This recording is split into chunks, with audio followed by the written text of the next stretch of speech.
Welcome back to Storytime with Pookie, where friendship meets fear, and where even the people closest to you can be the ones who scare you the most. Story 1, She didn't want me to have other friends. I met my best friend Tara in college. We clicked fast, same music, same dark humor, same as against the world kind of vibe. She'd always say we were soul friends, not just soulmates. At first, it felt good, that intensity, that loyalty. But everything changed when I started making other friends. Suddenly, Tara became someone else. Every time I made plans with anyone else, the texts would flood in. Where are you? Why didn't you invite me? Or sometimes, just that single eye emoji. Eye emoji, over and over. I brushed it off. I figured maybe she was just clingy. Then one night, I went to the movies with a few co-workers. I'd told Tara I was staying in to study. When I got home, something was waiting for me on my doorstep. A Polaroid photo of me at the theater, taken from behind. No note, no caption, just the photo. Still warm, like it had just been developed. When I confronted her, she laughed. "You're so easy to freak out," she said. "Don't be paranoid." That's when I started to pull away. And that's when things got darker. My roommate began getting anonymous texts. Stuff like, "Watch her. She's lying to you. She needs me, not you." I changed my number. Blocked every account Tara had. Weeks passed in silence. Until one night. I woke up in the middle of the night. My bedroom door was slightly open. And taped to the inside. Another Polaroid.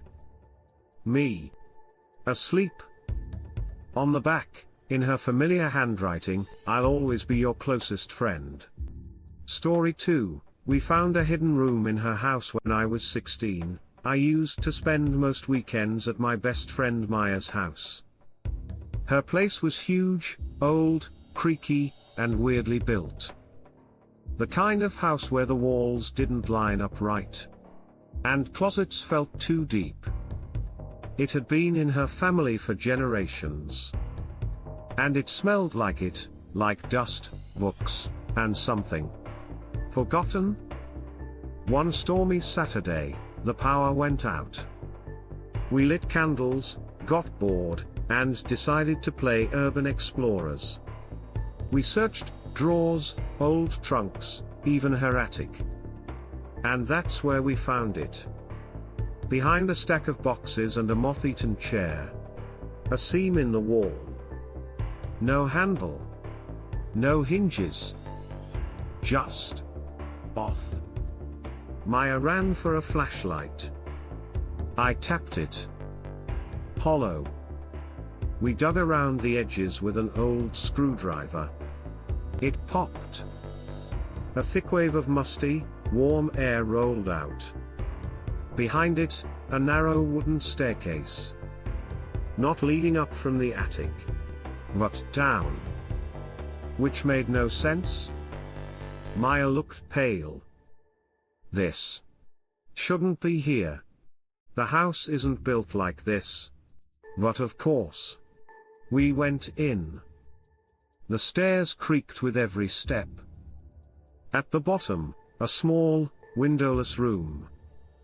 There was a rotting cot. Drawings on the walls.